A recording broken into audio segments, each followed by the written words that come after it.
तभी की भाजपा अगर आप देखें तो एक ट्रांसपेरेंट थी, अकाउंटेबल थी, दोस्ती की भावना से चलती थी, कोएग्जिस्टेंस की भावना के साथ चलती थी। आज जो भाजपा है, वो दोस्तों को छोड़ो अपने भी लोगों को खा देती है। आज भाजपा के चेहरे दिखाओ, नए जो चेहरे हैं, 5 गिन के दिखाओ। सब के सब लोग 2019 के इम्पोर्ट्स हैं, सब के सब लोग भ्रष्टाचारी है या उन पे आरोप है। तो फिर ओरिजिनल भाजपा कहाँ है? What is Maharashtra gaining from a bullet train to Gujarat? The BJP only wants to shift our projects faster to Gujarat via the bullet train. This Hindutva of BJP is only a curtain to gain votes, polarize people, and fool the people. Our Hindutva is genuine. Our Hindutva is actually for the people, taking everyone together. Hello, welcome to the Indian Express. This is Vallabh Bozarkar, and today we have with us Mr. Aditya Thackeray, the Shiv Sena leader and the MLA from Worli constituency of Maharashtra, Mumbai. Aditya ji, thank you for speaking with us. Sir, how has been your campaigning? It has been good. You can see that there has been a lot of public support for the Mahavikas Aghadi, which is also the India Alliance. And even though the BJP is trying to polarize on multiple issues, the people are asking them pertinent questions about what have you done for reducing inflation in the past 10 years? What have you done for unemployment in the past 10 years? If you look at our state as Maharashtra, the question to be asked really is what has Maharashtra achieved from the BJP rule in the past 10 years? Almost everything that we considered our pride or our economic strength has been sent away to Gujarat. What is Maharashtra gaining from BJP? Zero. So, what is your vision in this election, and what is agenda basically for this election? What are the main issues See, which you think? Coincidentally, today that we are doing this interview is also Maharashtra Day Maharashtra Day. and Labour Day. The point is, again, if you see in the past 2.5 years, the BJP has tried to systematically destroy Maharashtra, disintegrate Maharashtra. If you look at the agricultural sector, none of the farmers are happy today. They haven't received compensation for the damage from climate emergencies. They are not getting the adequate amount of support from the government. If you see, the farmers are unhappy. In the urban areas, unemployment is on the rise, inflation is on the rise. Nobody is happy in Maharashtra. At the same time, like I said, a lot of our industries have been pushed away to Gujarat, a lot of projects have been pushed away to Gujarat. What has Maharashtra achieved? And this battle, this election, is about Maharashtra's voice in Delhi. The BJP is trying to completely subvert our voice. We are against that. Apart from that, if you look at other states across the country, the South has decided to vote against the BJP. In the North also, what has Bihar achieved in the past 10 years from the BJP? What has UP gained from BJP? What has Rajasthan gained from BJP? Every state, if you see, has only seen polarization in terms of religion, in terms of castes from the BJP side, but no concrete work. That is the point really. So, lot of changed for Sena पर से in last 5 years मतलब म्हणजे आप लोग पहले BJP के साथ में थे, फिर बाद में अलायंस टूट गया, फिर एनडीए सरकार बनी, फिर उसके बाद में 2.5 साल चीफ मिनिस्टर थे आपके पिताजी, फिर रिबेलियन हुआ, स्प्लिट हुआ पार्टी, अभी 2.5 साल आप अपोजिशन में हो। इस टाइम पर आपके लिए क्या अहमियत रखती है इलेक्शन और आप क्या चैलेंजेस फेस कर रहे हो? मुझे लगता है सबसे बड़ी चीज़ यही थी, जो हम जिस भाजपा के साथ दोस्ती रखते थे वो वाजपेयी साहब की भाजपा थी। उस भाजपा में एक दोस्ती की एक फीलिंग थी, एक कोएग्जिस्टेंस की एक फीलिंग थी। आज भाजपा को लगता है कोई दोस्त ज़रूरी नहीं है।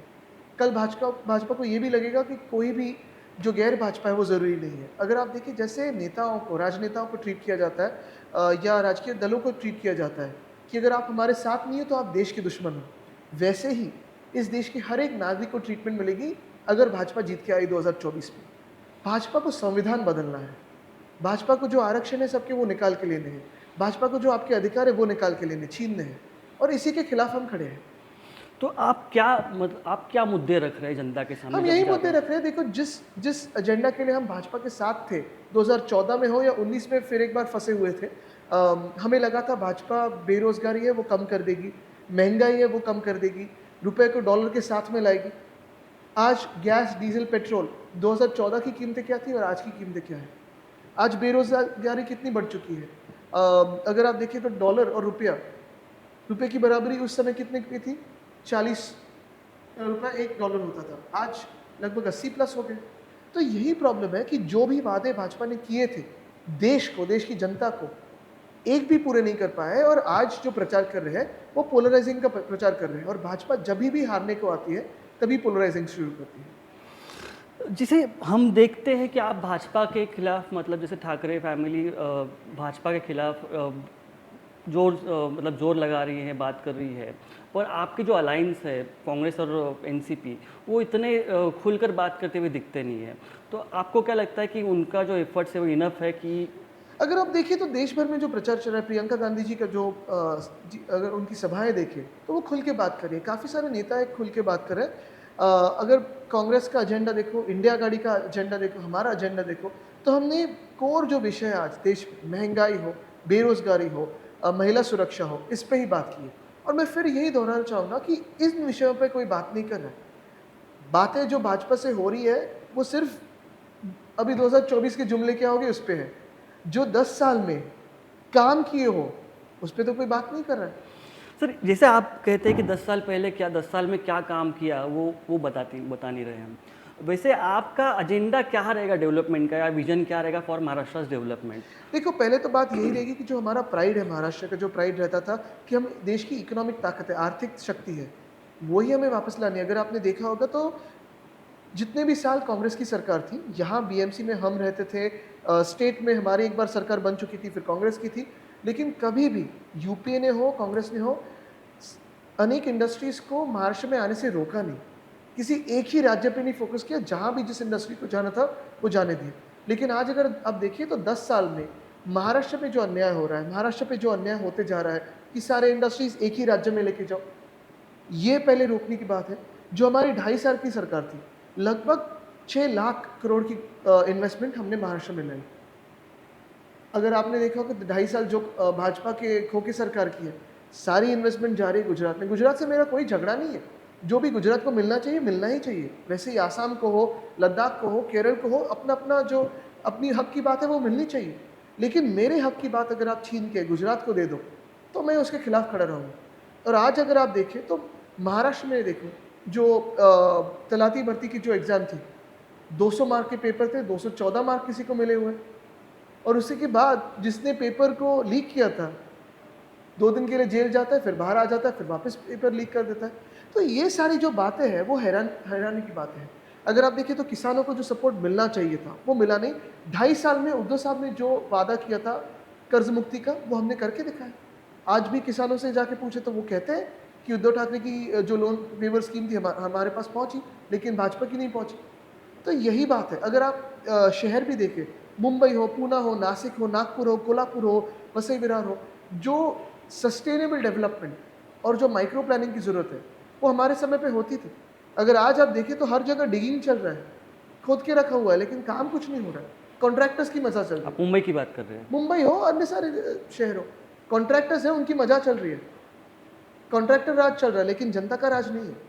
मुंबई की जैसे आप बात कर रहे हैं कि मुंबई में आपने बहुत सारे इश्यूज रेज किए, फर्नीचर स्कैम हुआ, फिर रोड स्कैम है, स्कैम। कंक्रीट स्कैम है, ग्रेवल स्कैम है, स्ट्रीट फर्नीचर स्कैम है, सैनिटरी पैड वेंडिंग मशीन का स्कैम है, बहुत सारे स्कैम्स हैं। कौन है इस पे? ये तो मिंदे सरकार और भाजपा इसके पीछे है, नहीं तो कैसे स्कैम हो सकता है। और अगर आप देखें तो अभी भी जो टिकट्स दिए हैं, हर एक को जिसको ईडी के केस से धमकाया था उसको उधर ले लिया और अभी टिकट दे दिया, तो ईडी क्या खत्म हो गई? स्कैम खत्म हो गया। जैसे 2.5 साल पहले शिवसेना का स्प्लिट हुआ, who do you think is responsible for this split? It's BJP. See, basically, if you see the BJP right from 2014 to 2024 has brought dirty politics to every dining table across India. They have brought dirty politics in every office, every sector of India. The kind of poaching, character assassination, allegations, and once you do that, once you put a man behind, it's the join or jail policy. Either you join the BJP or go to jail. Everyone who's joined the BJP has come out from a washing machine and is getting tickets now. The same people who the topmost leaders of the BJP have come and accused people of corruption, they have been given big posts. If you see in Maharashtra also, the last 2.5 years, the BJP's tried to break the Shiv Sena and get votes, they haven't been able to get so. They broke the Pawar family, they broke the NCP, they haven't been able to get the votes. Today they're wanting to get another Thackeray on board. they're still not Raj getting Thackeray votes. you're talking about. They're still trying to break the Congress, still not getting the votes because the people know that the worst kind of politics in this country today is done by the BJP. The BJP is doing politics in Maharashtra during times of COVID. I don't think any other party in the world was doing politics, dirty politics during COVID, and apart from BJP.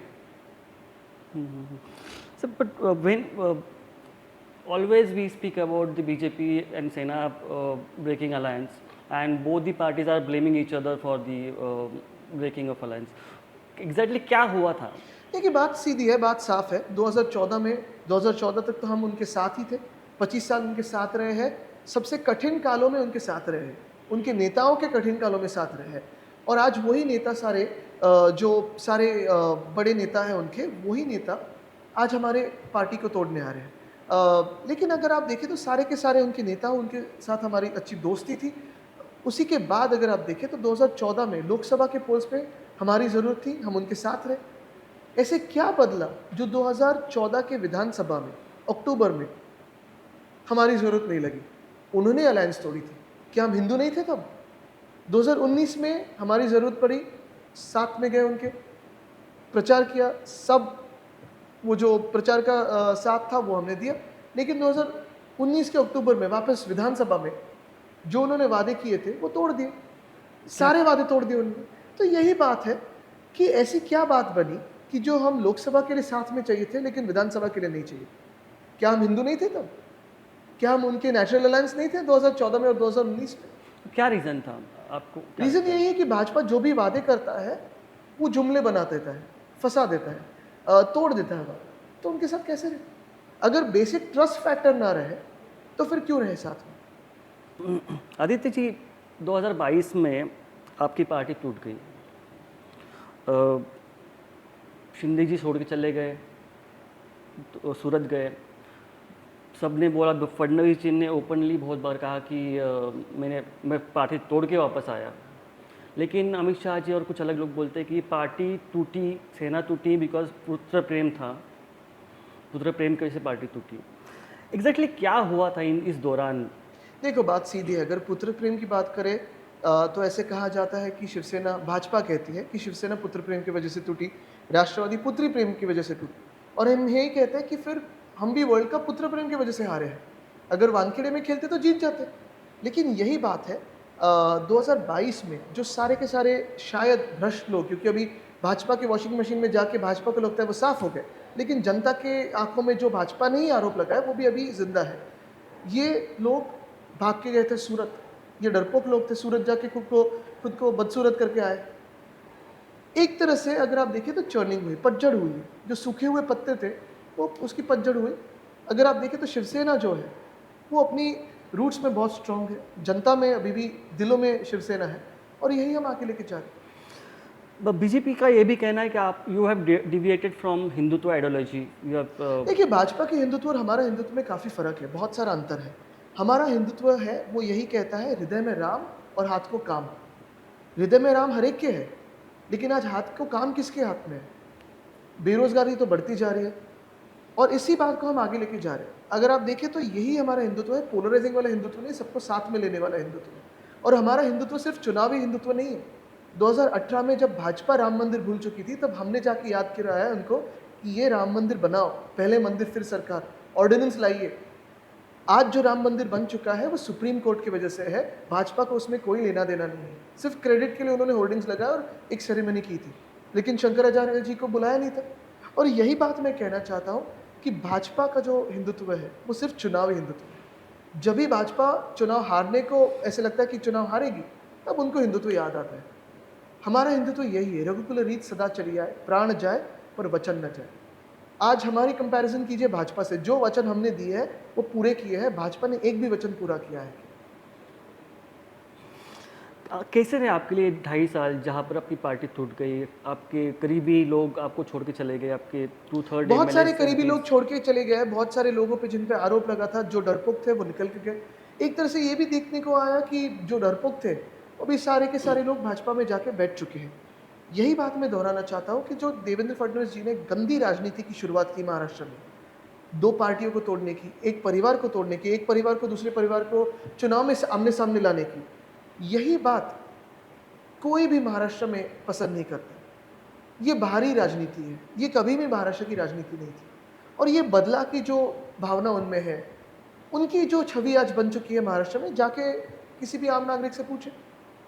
आप शिवसेना मतलब 25 साल BJP के साथ में alliance में रही है, आपको क्या फ़र्क दिखता है उस अलायंस में और अभी के बीजेपी में? तभी के भाजपा अगर आप देखें तो एक ट्रांसपेरेंट थी, अकाउंटेबल थी, दोस्ती की भावना से चलती थी, कोएग्जिस्टेंस की भावना के साथ चलती थी।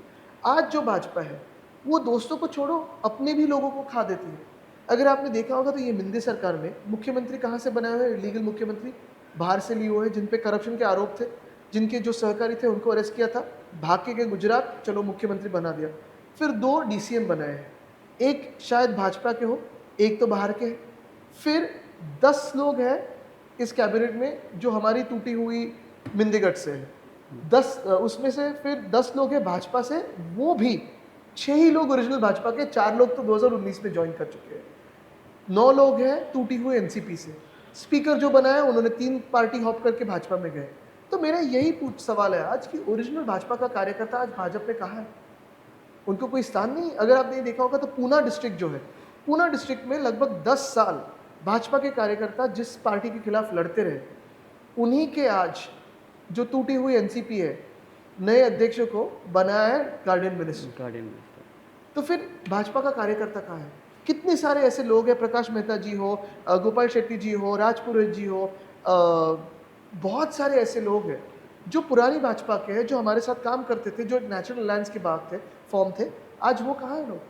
उनको फडणवीस साहब ने ही खत्म कर दिया है। और यही मैं कहना चाहता हूँ कि उन्होंने भी सोचना ज़रूरी है कि भाजपा जो महाराष्ट्र में थी, उसको ख़त्म किसने किया? ये भाजपा के नए लोगों ने ख़त्म किया। आज भाजपा के चेहरे दिखा, नए जो चेहरे हैं 5 गिन के दिखाओ। सब के सब लोग 2019 के इम्पोर्ट्स हैं, सब के सब लोग भ्रष्टाचारी है या उन पे आरोप है। तो फिर ओरिजिनल भाजपा कहाँ है? आपके करीबी रिश्ते रहे इनसे, मतलब फडणवीस जी से आपका रिश्ता रहा, कभी कांटेक्ट होता है, कभी बातचीत होती है?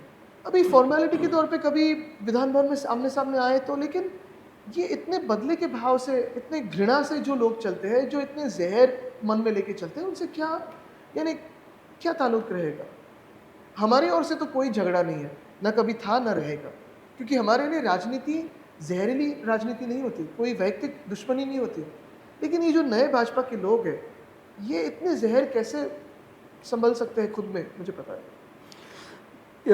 अभी जो इलेक्शन है, लोकसभा इलेक्शन, इस इलेक्शन में एक तरीके का शिवसेना लीडरशिप कौन है, who is real Shiv Sena will be proved? Do you think that बिल्कुल सवाल नहीं है। जो वहां गए वो डरपोक है और चोर लोग हैं। अली बाबा और 40 चोर भाग के गए। शिवसेना जो है वो यही है, मातोश्री में ही है। Shiv Sena Uddhav Balasaheb Thackeray. Does it pain you to see Sainiks getting split in 2 factions? I think the pain is to see how people have jumped over ship in the toughest times for a family, how they've backstabbed my father. The pain is to see what my father must be thinking about a party that he has taken efforts and pains to expand. And the pain is to also see the people who are cowards, who hopped over, to speak in that fashion about my father. But then again, those people who are cowards who hopped over. So how much will you fight for cowards? So, nationally, if we see, the electoral bond issue was raised by opposition parties in this country. But even Sena UBT has got some electoral bonds. Absolutely, everyone has got electoral bonds, but the quantum of the bonds that the BJP has got, and again, the Chanda Do, Dhanda Lo scheme of the BJP, that is what makes the BJP different from all other parties. Whatever we had is submitted to the EC, it is in front of everyone, but then the contracts that the BJP has given as against the electoral bonds, some of the loss-making companies have given more bonds than their entire assets to the BJP. This is Chanda Do Dhanda Lo scheme. This is one of the biggest corruption matters in the world, in the history of the world. And the same time, you see the biggest sex scandal of the world coming out in Karnataka. What is the BJP doing about it? What is the BJP speaking about it? Where is the Women and Child Development Minister speaking about it? Where is the National Commission of Women speaking about it? You're talking about Prajwal Revanna's Yes, case. exactly. We're ashamed to even take his name as a someone who's from our country, and the country he's gone to now, he's fled away to. I fear for the safety of women in that country. He's a maniac. The cases that have come out. Why is the election commission not taking action against him? Why are they not debarring him from contesting elections? Is it so blind in the love of BJP that they cannot bar him from contesting elections? Sir, where do you see Sena UBT and Uddhav Thackerayji stand in the MV and India alliance after this poll? Very strong. Look, the India Alliance, the MB Alliance has come together because we know that the BJP wants to finish off democracy in the country. We know that the BJP wants to change the constitution and write its own constitution. It doesn't like the constitution given to us by Dr. Babasaheb Ambedkar. This is what we are standing against, and this is why everyone in this country is united against the BJP. So today is Maharashtra Day, and the Thackeray family has a greater role in the Maharashtra freedom. Yes. Like Mumbai coming to the Maharashtra. So why do we always say that BJP is anti-Maharashtra? What are the main reasons that? Firstly, look at the candidates they've given in Mumbai. All the candidates the BJP has given in Mumbai are anti-Maharashtra, especially Mr. Mihir Kotecha and Mr. Piyush Goyal. None of the times in the past whatever years have they raised their voice for Maharashtra. Mr. Piyush Goyal has been a cabinet minister in the union government for 10 years. Give me one instance that he has raised a voice for Maharashtra. He has stopped the development of the metro in 2020. He is wanting to shift out all slums to Solpan lands, taking away all the migrant labor from Mumbai's workforce away to the Solpan lands.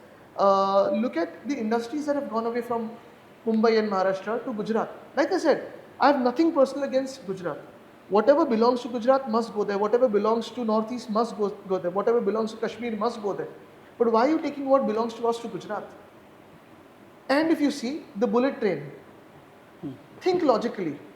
If the BJP was to propose a bullet train that actually helped the country, why wouldn't it propose from Delhi to Mumbai and Mumbai to Delhi? Why not Mumbai to Nagpur? Why Surat to Mumbai? What is Mumbai or Maharashtra gaining, or Ahmedabad to Mumbai? What is Maharashtra gaining from a bullet train to Gujarat? The BJP only wants to shift our projects faster to Gujarat via the bullet train. What is Maharashtra gaining? We have given away our land in BKC that would have benefited Maharashtra to the bullet train. The financial center could have come there. Why did the gift city go to Gujarat? Why didn't it come to Mumbai? The Congress had proposed that it comes to Mumbai in the UPA years. Then why have you taken it to Gujarat? Why are they so anti-Mumbai? Can now the situation is very bitter in the politics in the state. Who do you feel is responsible for this bitterness in the politics? Like the personal relations are also very bitter. It's BJP. It is only BJP. Look at the way the BJP trolls attack political leaders, how they attack women on social media. There's so much of poison. The way they openly speak about using ED, IT, CBI against political opponents, and then when these guys hop over and join their party, the way these guys speak about them, of how relaxed they are in the BJP. This dirty politics is only brought to a country by BJP.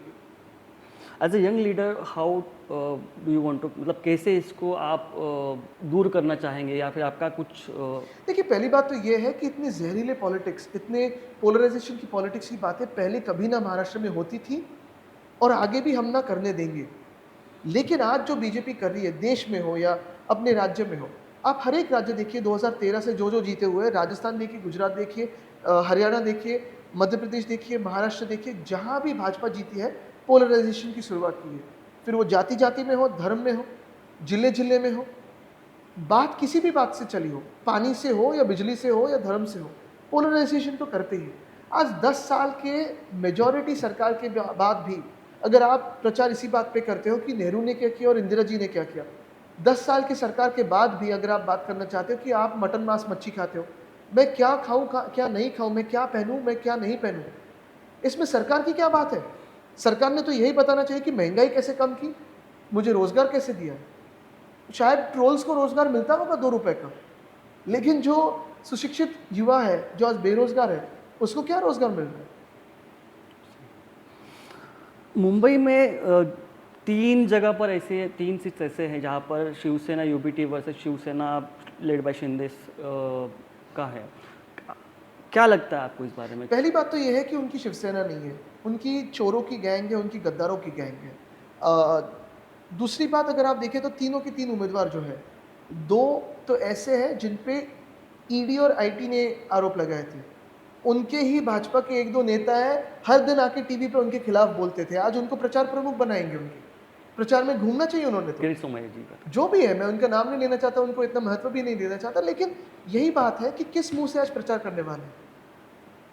वाइकर साहब पे जो आरोप लगाए थे, जो कार्रवाई उनकी club पे होने वाली थी, क्या अभी वो कार्रवाई रुकेगी बीएमसी से? क्या कोर्ट में आप जाके कहोगे कि ये हमारी गलती थी? जो यामिनी जी पे उन्होंने आरोप लगाए थे, जो यशवंत जी पे आरोप लगाए थे, क्या अभी वो ईडी बोल दे कि हम भूल गए क्यों इन पे आरोप लगाए थे? और जो तीसरे महाशय हैं, साउथ सेंट्रल से लड़ रहे हैं, उन पे तो काफ़ी महिलाओं ने आरोप किए हैं। तो जैसे वो कर्नाटका के केस है, शायद ऐसे केस यहाँ भी हो सकती है। क्या महिला सुरक्षित फ़ील करेंगी इनके अगर ये जीत के आए तो? What is your estimate about for the seats the MUP will ज़्यादा से ज़्यादा, number? ज़्यादा से ज़्यादा, सर शिवसेना 21 सीट लड़ रही है, तो उसमें से आपको कितना? ज़्यादा से ज़्यादा। और मैं एमवीए की बात कर रहा हूँ। वापस बीजेपी के पास में आते हैं। कैन बीजेपी एंड शिवसेना पास में नहीं, दूर ही रखो उनसे भाई, जहर नहीं चाहिए। क्या आप बीजेपी और शिवसेना कभी साथ में आ सकते हैं वापस? देखिए, यही बात मुझे बहुत सारी बार पूछी गई। अगर आपने बीजेपी का प्रचार देखा होगा 10 सालों में, अगर आपने उनका बर्ताव देखा होगा, उनकी जो एक नीति है विश्वासघात करने की, ये तो बात है ही, लेकिन अगर आप देखें तो उनके मन में जो ज़हर है, वो ज़हर डॉक्टर बाबा साहब अम्बेडकर के खिलाफ है, वो ज़हर अपने संविधान के खिलाफ है, वो ज़हर हमारे लोकतंत्र के खिलाफ है। और जब तक ये ज़हर उनके मन में है, उनके दिल में है, उनके साथ युति नहीं बन सकती, क्योंकि हमें देश के संविधान का रक्षण करना है, हमें देश के लोकतंत्र का रक्षण करना है। जैसे ही मैं कह रहा हूँ कि आज अगर आप देखें तो राजकीय नेताओं को टारगेट किया जा रहा है, प्रेस के काफ़ी सारे लोगों को टारगेट किया जा रहा है। कल तो हर एक नागरिक को टारगेट किया जाएगा, हर एक के फ़ोन पे पेगासस आ जाएगा। आपके घर में सीसीटीवी लगाएंगे कि आप क्या खाओ, क्या नहीं खाओ, क्या पहनो, क्या नहीं पहनो। तो भाजपा हर एक के घर में क्यों घुसना चाहती है? वो यही चाहती है, जैसे चाइना में है, जो चाइना आज लद्दाख में घुस चुकी है और भाजपा को बोलने में हिम्मत नहीं है, लेकिन वही बात चाइना की दोहराना चाहते हैं कि वन पार्टी वन रूल, दूसरे कोई पार्टीज ही ना रहे, ये भाजपा की बात है। क्या शिंदे जी के सेना में से कोई आता है वापस, तो आप उनको लेंगे? बिल्कुल नहीं, जैसे उनका बर्ताव रहा है और जैसे 2-2.5 साल में जो डरपोक लोग हैं, उनके लिए दरवाजे बंद हैं। ये जो मातोश्री है, यहाँ हिम्मत की बात होती है, यहाँ साहस की बात होती है, यहाँ दोस्ती की बात होती है, दिलदारी की बात होती है। डरपोकों को स्थान नहीं है। So, the Shivsena has been garnering votes like anti-Congress and anti-NCP votes and mostly Hindutva votes. So, with the alliance with Congress and NCP, do you think that will affect your prospects in this Look at election? this, I mean, when we were in the alliance with the Congress, we have gone to Ayodhya 3-4 times. We haven't changed our Hindutva, neither has the Congress changed its agenda. For a democracy to survive, no party needs to change its agenda. What we need to think of is how will democracy survive first? How will our constitution be protected? That is the most important thing on our agenda today. So, 5 points which MVA government will do after coming to power. Firstly, restore the pride of Maharashtra. Today, if you see, Maharashtra is made to be bowing down to Delhi in every aspect, be it GST, be it industries, be it even politically, be it economically. We will not bow down to Delhi in terms of being the state that we are today. Two, the investments that we were bringing in back then as MBA government, even though there was BJP at the center, we were still successful in bringing in investment. We will start doing that again, because for us, what is most important is employment to the youth. Three, if you look at the healthcare systems that we had set up back then during COVID and after that also, everything is being systematically destroyed.